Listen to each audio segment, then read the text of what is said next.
On l'a vu sur les études, quels étaient les pouvoirs dans le consensus de la littérature qui étaient les plus efficaces. Mais Jean-Pierre, pour toi, dans les stratégies d'influence douce, on l'a vu, des stratégies d'influence latérale, des stratégies qui sont exercées envers des collaborateurs et des stratégies d'influence envers des supérieurs hiérarchiques, qui permet à l'organisation de fonctionner. Selon toi, et si tu veux, je te replace la typologie en fond d'écran que tu auras devant toi. Selon toi, lesquels favoriserais-tu? J'allais dire bonne question, épineuse, mais enfin, c'est toujours. On n'est pas là pour. Voilà.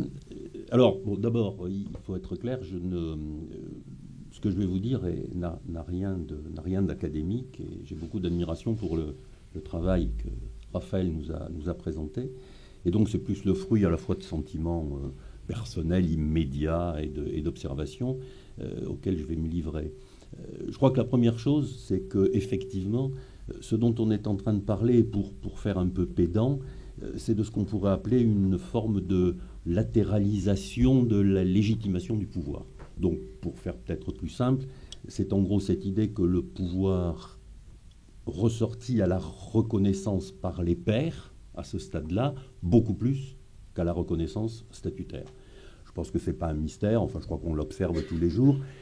Il y a quelque part aujourd'hui un affaiblissement de ce qu'on pourrait considérer comme le pouvoir statutaire. Par statutaire, je veux dire ce pouvoir qui résulte soit de la désignation par une autorité supérieure, donc le manager qui est nommé par le président qui est lui-même nommé par son conseil d'administration. Je pense que ça, c'est un mode d'affirmation du pouvoir qui est en train, d'une certaine façon, de s'affaiblir. Et quand je dis... Enfin, une fois de plus, c'est mon sentiment. Enfin, je pense que c'est des choses dont on aura à discuter. Ce que je veux dire aussi, c'est que je pense qu'on perçoit une certaine forme d'affaiblissement de l'autorité ou du pouvoir qui serait lié à quelque chose de l'ordre du signal extérieur ou du signal supérieur. C'est vrai que, bon, pas besoin d'être grand clair pour se dire que la souveraineté de droit divin est quelque chose qui, quand même, s'est un peu atténué, et que d'autre part, de se dire que même d'une certaine façon, un signal aussi fort que nous avons verrouillé en nous et qui est celui de l'onction du suffrage universel est quelque chose dont on voit bien qu'il n'est plus, comment dirais-je, aussi prégnant et qu'il est associé à des contestations dont, là encore, on a le spectacle quasi quotidien.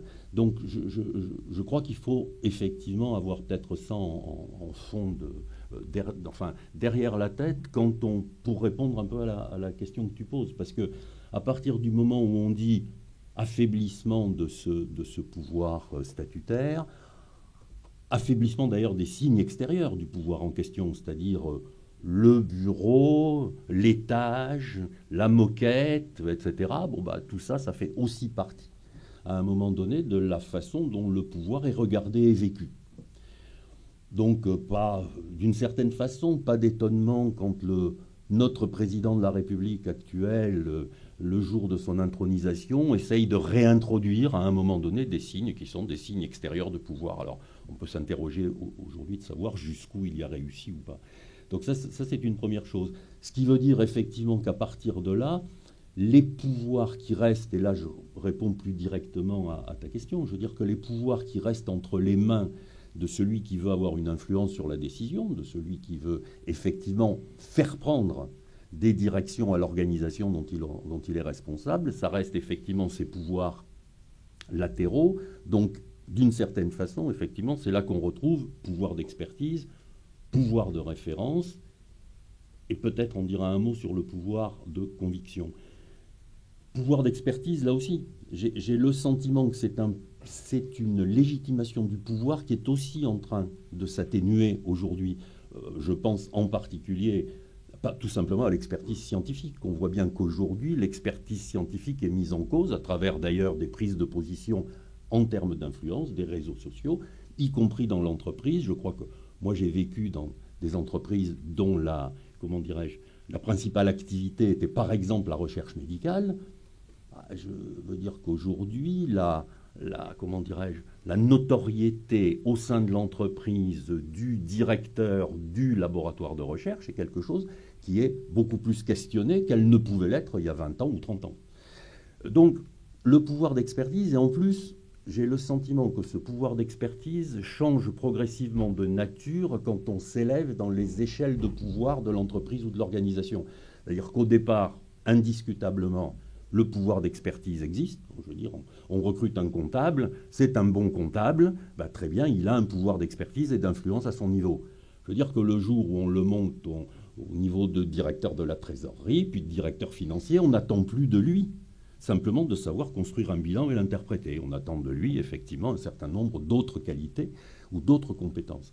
Et c'est là qu'on rejoint, en gros, cette idée du pouvoir de référence et donc là, du caractère plus charismatique, en fait, du responsable ou du manager. C'est effectivement cette capacité, d'une part, à être reconnu par ses pairs, et on revient d'une certaine façon à la latéralité dont on parlait, et aussi de cette capacité à entraîner autour de lui simplement sur la base de compétences qui lui sont reconnues, mais qui lui sont reconnues intuitu personné. C'est-à-dire on n'est plus dans quelque chose qui consiste à dire « Ah ben, ce monsieur sort d'HEC ou sort de Polytechnique, et en conséquence, ben, il est naturel qu'il soit plus fort que nous, plus intelligent, plus malin, et qu'il soit notre chef. » Donc enfin, j'enfonce des portes ouvertes en disant ça, mais je pense que ça fait partie des choses, là aussi, qu'il faut avoir en tête. Et au bout du compte, c'est vrai qu'on arrive à cette idée... Ce pouvoir que Raphaël a introduit en fin de liste et qui est ce pouvoir de conviction, c'est-à-dire un moment où on mêle à la fois ces éléments de charisme qui rentrent indiscutablement dans la capacité de conviction, cette capacité à gérer, je ne dis pas à manipuler, mais cette capacité à gérer et à délivrer de l'information. Et là encore, je crois que c'est intéressant de se dire que par rapport à ce qu'on disait il y a 10 ou 15 ans, qui était de dire le pouvoir est détenu par celui qui détient l'information. Alors, je mets à part les big data, mais simplement aujourd'hui, ça n'est plus vrai, me semble-t-il, au niveau de la personne dans l'entreprise. C'est-à-dire la détention de l'information en soi, c'est quelque chose qui est devenu... Et la rétention de l'information en soi n'est plus, me semble-t-il, une source de pouvoir, en tout cas une source de pouvoir pérenne. Donc, une fois qu'on a dit, bah, il reste le pouvoir de conviction, le pouvoir de référence, le pouvoir d'expertise mêlé à ça, bah, j'en arrive à la même conclusion que Raphaël tout à l'heure, c'est que ce qu'on est en train de définir là, bah, en gros, c'est le leadership, et c'est là qu'est toute la légitimité que nous avons ici à nous en occuper. Merci Jean-Pierre de ces inputs très intéressants. Pierre-Marie, alors j'avais envie de te questionner... évidemment sur les jeux de pouvoir au sein de la Française des Jeux.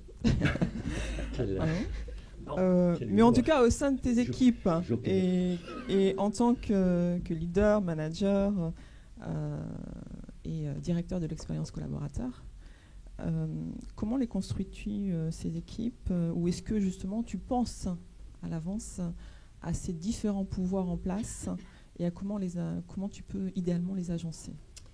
Oui, nous travaillons beaucoup sur ces sujets, comme dans beaucoup d'entreprises, sur comment développer le pouvoir d'influence, comment développer le leadership. Ça tombe bien.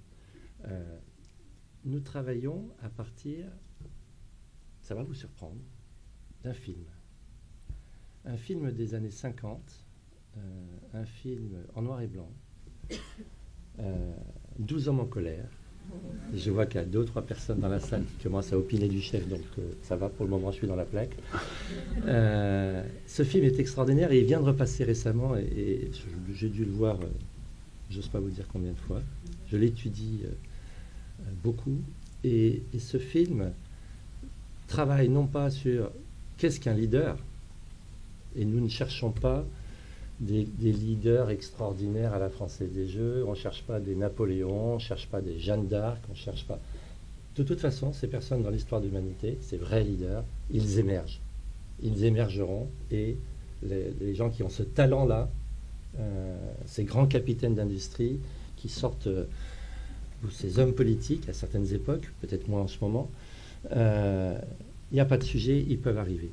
Moi, mon job de directeur expérience collaborateur, c'est de développer le leadership. Ça tombe bien parce qu'on est dans ce cercle. Et le thème que nous travaillons, c'est faire preuve de leadership. C'est faire preuve de leadership. Et si je reprends ce film 12 hommes en colère, pour ceux qui ne l'ont pas vu, mais dès que vous allez sortir de cette conférence, vous allez vous précipiter à la FNAC pour acheter 12 hommes en colère en DVD. Henri Fonda, 12 jurés, nous sommes sur un procès aux États-Unis et en droit pénal américain, il faut que les 12 jurés soient d'accord pour condamner à mort un prévenu. Donc là, c'est un jeune homme de 16 ans qui aurait assassiné son père d'un coup de couteau. Et tout le monde rentre dans une salle fermée, à clé. Et 12 personnes s'assoient autour de table. Et tout de suite, déjà, des premiers mots se disent mais c'est évident, il est coupable, vu ce qu'on a entendu dans le procès, vu ce qui s'est dit, un premier argument, un deuxième, un troisième. Et puis, bien sûr, quelqu'un dit allez, on fait un vote tout de suite, et puis comme ça, on rentre tous chez nous. Puis il y en a un qui sort ses billets de baseball parce que le soir, il a un match. On voit la psychologie humaine, on voit des personnes tirées au hasard pour être jurées et qui se retrouvent dans un jeu d'influence et qui a des conséquences graves, la vie ou la mort d'un jeune homme de 16 ans. Et bien évidemment, il se passe ce qui devait arriver. 11 votent la mort et 1 Henri Fonda. Et Henri Fonda a une posture basse. Il n'est pas le leader qui dit « moi je vais vous expliquer ». Il ne se lève pas en disant « vous avez tous tort ». Si ça fait référence à des choses que vous avez vues en entreprise, dites-le moi. Il est en position basse. Et il dit juste une petite phrase « j'ai un doute ». C'est tout. Il ne sait même pas, lui, à ce stade, s'il est coupable ou pas coupable. Il dit « j'ai un doute ». Et pendant 2 heures de film, il va déployer une stratégie d'influence adaptée à chacun des jurés. Dans les jurés, je ne vais pas dévoyer tout le film, parce que si vous ne l'avez pas vu, franchement, c'est pas terrible, mais dans les jurés, il y a quelqu'un qui monte en température, qui hurle, de toute façon les jeunes sont tous des cons, de toute façon ils le méritent, de toute façon c'est évident, les preuves sont accablantes. Voilà quelqu'un qui est totalement dans l'émotion. Totalement dans l'émotion. Et quelque part, au passage, on découvre à la fin du film que son propre fils lui a donné un coup de poing et a quitté la maison. Donc il est dans l'émotion, dans la vengeance personnelle. Donc tous les jeunes sont des voyous qui ne respectent pas l'autorité. Eh bien, c'est par l'émotion que Henri Fonda le fait changer d'avis, parce qu'il le pousse dans ses retranchements sur de l'émotion. Et à un moment donné, dans un cri de colère, ce personnage identifie tellement le prévenu avec son propre fils que le reste du groupe découvre qu'il est dans une émotion tellement forte par rapport à sa vie à lui que son jugement est perverti. Stratégie, pouvoir d'émotion, pouvoir d'influence. Un autre membre du jury, moi je le perçois comme un avocat, c'est-à-dire c'est carré, précis, grand 1, grand 2, petit a, petit b, c'est-à-dire, et en permanence cette personne dit, maintenant cet argument-là, il y a eu un témoin oculaire qui a vu, donc terminé, enfin boum, boum, boum, boum. Et là, la stratégie d'influence d'Henri Fonda va pas du tout être dans l'émotion, elle va être dans la raison.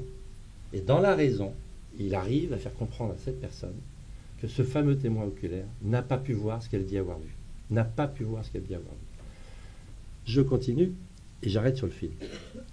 Nous formons tous nos managers à la Française des Jeux à 2 jours de formation sur ce film, dans une salle.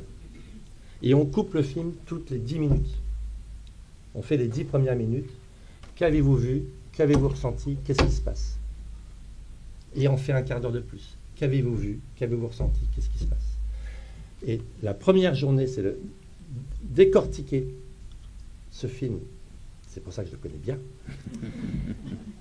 Et mon rêve, plutôt que d'être DRH de la Française des Jeux, ça serait d'être d'animateur de formation sur le leadership. D'ailleurs, je pense que je terminerai ma vie sur ça. Et deuxième journée, parce qu'il ne faut jamais faire des choses trop théoriques ou trop lointaines, il faut ramener dans l'entreprise. Deuxième journée, chaque manager apporte un cas d'espèce de sa situation actuelle, d'un problème qu'il a dans son codir, d'un problème qu'il a sur un sujet, et le groupe réfléchit à quelle stratégie d'influence, à quel pouvoir doit-on exercer, pouvoir de conviction, pouvoir jouer sur les émotions, etc. Et donc cette deuxième journée est très précieuse.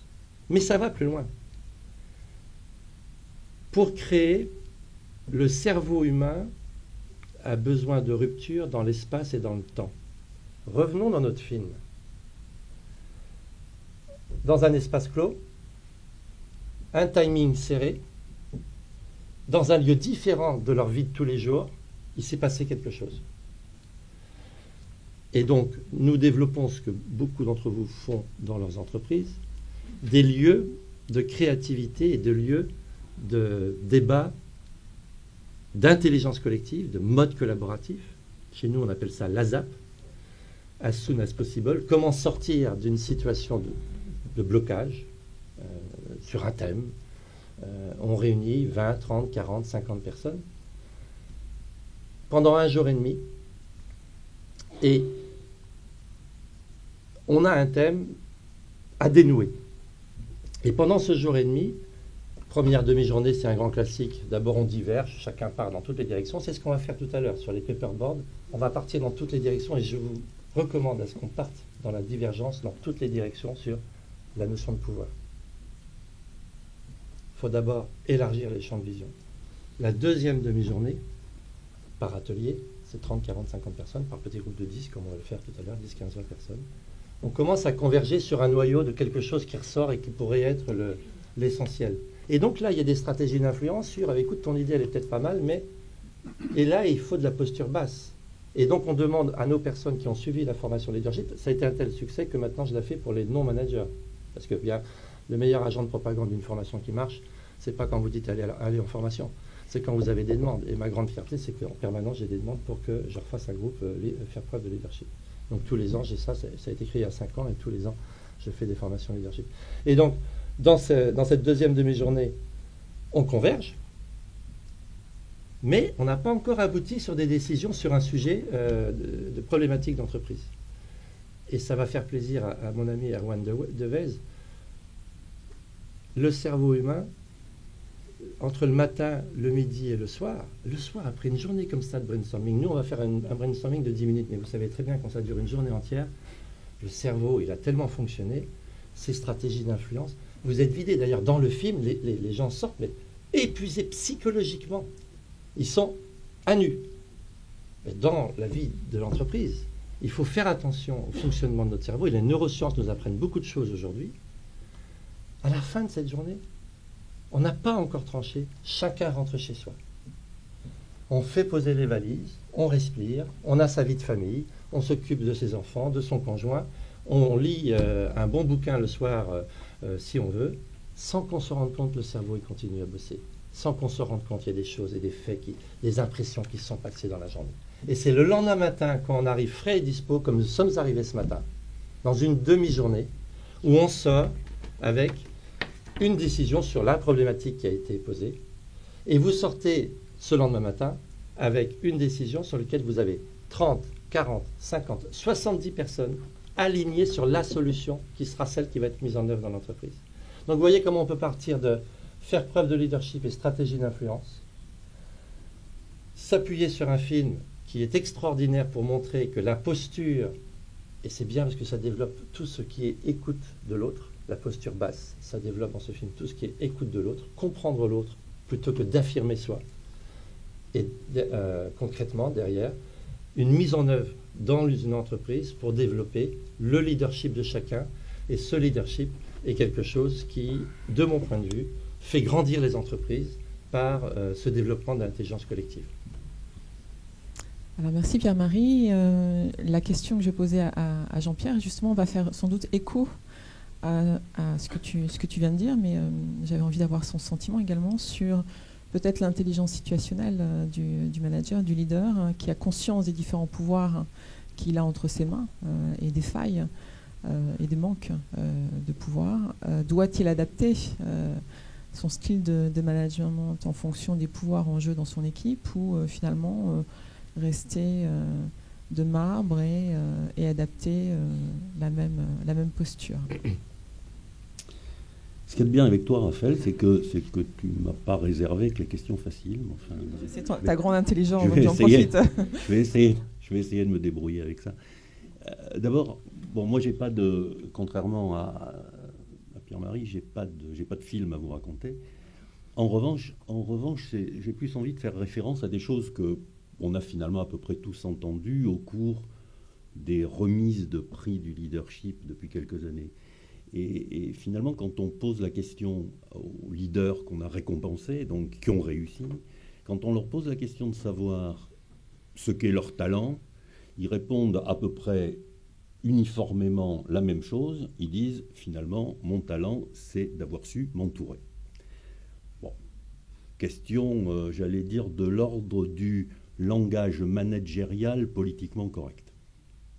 Ensuite, la question suivante, c'est, mais dans le fond, quels sont vos critères de choix?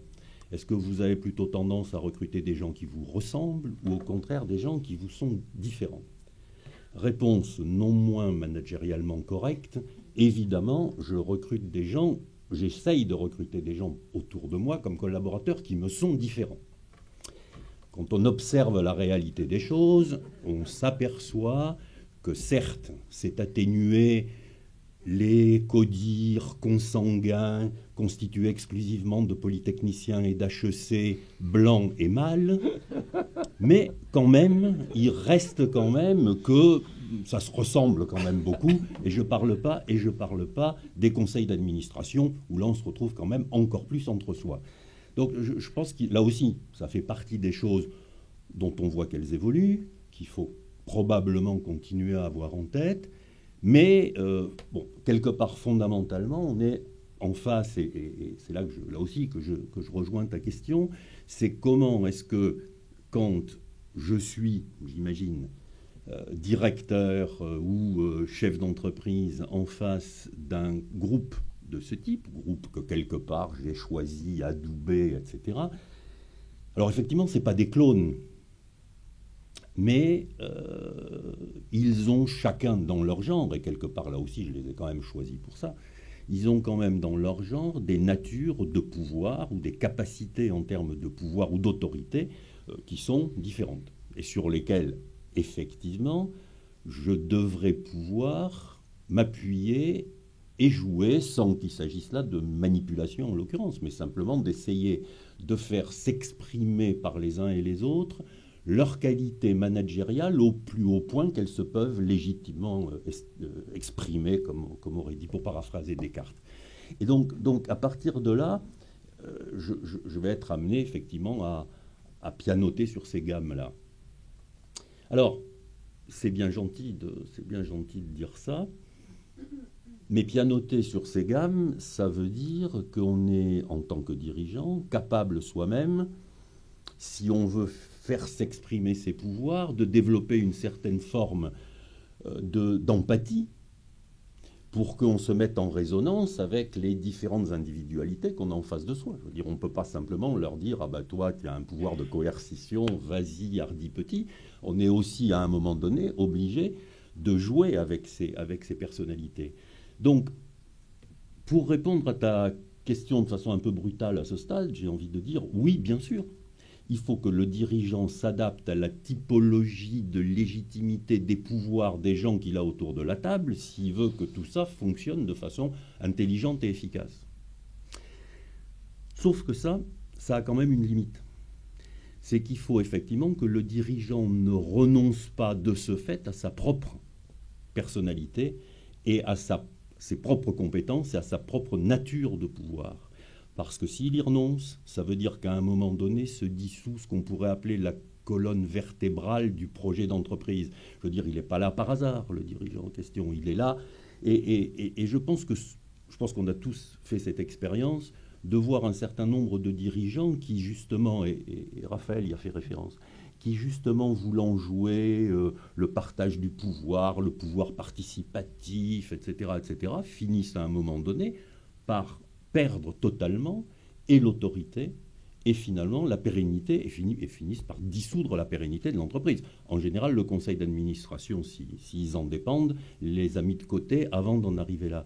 Mais je crois que là aussi, ça veut dire que cette idée qu'il ne faut pas que le dirigeant, à un moment, renonce à ce qui est son originalité de dirigeant, renonce à ce qui est quelque part la force qu'il a fait reconnaître, et qui d'une certaine façon, s'identifie à ce qu'on appelait tout à l'heure le pouvoir de référence. C'est-à-dire qu'à ce moment-là, si on arrivait à des situations de ce genre, je pense que ça deviendrait extrêmement dangereux pour la survie de la collectivité dont il est responsable. Donc, du coup, la réponse, d'une certaine façon, c'est une réponse de Normand. Oui, de l'empathie pour pianoter sur les qualités des uns et des autres, mais dans un équilibre qui doit conserver l'affirmation à un moment donné du pouvoir du détenteur du projet.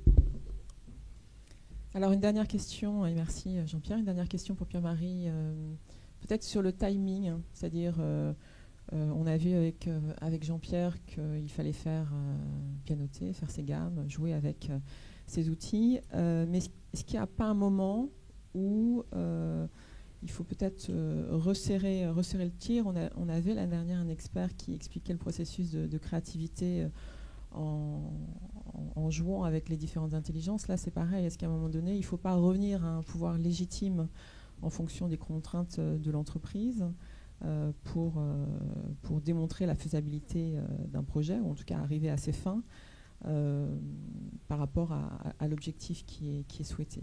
Est-ce qu'il y a un problème de timing à prendre en compte? Et de choix de la manière avec laquelle, justement, on fait passer ces idées, c'est quelque chose aussi qui m'a profondément marqué dans toute mon expérience professionnelle. J'ai eu la chance d'être DRH assez jeune et donc d'accompagner des dirigeants, des CODIR, dans la manière avec laquelle ils gouvernaient, ils dirigeaient, dans la manière avec laquelle ils s'adressaient aux collaborateurs de l'entreprise, suivant qu'on s'adresse devant un amphi de 1500 personnes, suivant qu'on s'adresse devant 60 personnes, suivant qu'on est assis à égalité face sur une tribune, suivant qu'on est dans un petit déjeuner, etc. Et j'ai été marqué chez certains de nos dirigeants issus de très grandes écoles, que moi je ne citerai pas, mais qui sont les mêmes, donc j'ai rien dit, je ne connais pas, mais il y en a quelques-unes, cette manière de dire les choses toujours de la même manière. Et si on a affaire à quelqu'un qui est plutôt une école d'ingénieur, un peu carré, un peu précis, etc., on découvre que c'est toujours grand 1, grand 2, petit A, petit B, petit C, sans même se rendre compte qu'au bout de 5 minutes, la moitié de la salle a décroché. Parce que pas d'interactivité, parce que pas de mots d'humour, parce que pas d'émotion, parce qu'on déroule. Et comme c'est logique et cohérent et parfaitement raisonné pour eux, ils n'imaginent pas une seconde que ça ne soit pas logique, cohérent et raisonné pour les autres. Et les autres, ils sont là, mais ils ont un truc dans la tête et ils disent, mais quand est-ce que je vais pouvoir poser une question? D'ailleurs, c'est ce que vous dites en ce moment. Ça va être bientôt à vous la parole, n'est-ce pas, Raphaël? Et donc, ils n'écoutent même pas, ils ont décroché à la première phrase. Mais il suffit de vous regarder pour savoir si vous captez ce que je vous dis ou si vous ne le captez pas. C'est tout simple. D'ailleurs, je ne sais pas, vous avez déjà vu ça, ces interventions quelquefois, d'hommes politiques ou d'autres? Ils regardent dans le vide. Là, je vous regarde, je plante mon regard dans chacun de vos regards et je vois que vous captez ce que je dis. Mais on peut aussi faire parler, et puis je ne vous vois pas. Mais dans mon cerveau, je suis en train de revoir mon plan, j'ai appris par cœur mon truc et je suis en train de dérouler petit A, petit B, petit C, petit D. Juste petit point pour dire à quel moment on parle, à qui on parle, comment on parle, et comment on crée l'interactivité pour s'assurer que le message est passé et qu'on a retenu quelque chose. C'est aussi des sujets sur lesquels nous travaillons beaucoup parce que, encore une fois, mais pourquoi on n'apprend pas ça dans nos écoles qui forment nos jeunes? Pourquoi ces jeunes qui sortent des grandes écoles n'ont pas ces bases de la manière de s'exprimer? Et pourtant, c'est des formations de très grand talent. Mais à chaque fois que je vois arriver un jeune qui sort de ces grandes écoles, je dois lui réapprendre la vie. Alors déjà, je me dis, qu'est-ce qu'il a appris à la maison? Je ne sais pas. Parce que je rappelle que c'est quand même des valeurs humaines, universelles, fondamentales. La relation à l'autre. Moi, j'ai la chance d'avoir 5 enfants. Quand on a éduqué le premier avec mon épouse préférée, j'en ai qu'une, ok, on a dit, oh, c'est comme ça, c'est un garçon, on gère, et on a trouvé 2 ans. Puis arrive une fille, on s'est dit, on va faire pareil, ça va marcher. Ben non, pas pareil du tout. C'est notre psychologie. Puis arrive une deuxième fille, troisième enfant. C'est pas pareil du tout que la première. Et je ne vous fais pas l'histoire. Arrive le cinquième, il y a 3 filles au milieu, 2 garçons aux extrêmes. Arrive le petit dernier, c'est un garçon. C'est encore tout autre chose parce que nous, on a changé. Parce que nous, on n'est plus pareil. Parce que la société a changé. Et d'ailleurs, mes aînés me reprochent d'être complètement laxiste vis-à-vis de mon petit dernier. Mais tout ça pour dire... Ce qui est vrai, parce que moi je suis un petit dernier, donc j'assume complètement. Reproduit. Et donc tout ça pour dire que nous, les parents, ou des frères et sœurs entre eux, toutes ces notions de relations humaines, elles sont dans la famille. Elles devraient être développées dans l'éducation nationale et dans les formations initiales. Elles devraient être reprises dans les grandes écoles. Et on gagnerait beaucoup de temps dans nos entreprises pour fonctionner beaucoup mieux. Et tout ça, c'est notre thème de stratégie d'influence, de pouvoir, de comment, quelle est ma posture vis-à-vis de l'autre. Est-ce que l'addition, je vais prendre un mot classique que vous connaissez, est-ce que cette addition de talent, c'est 1 plus 1 ou qui fait 2, ou si ça fait 3 ou 4, donc c'est l'intelligence collective, on revient sur nos thèmes favoris. Merci messieurs pour tous ces éléments précieux pour nous. Avant de passer, bravo.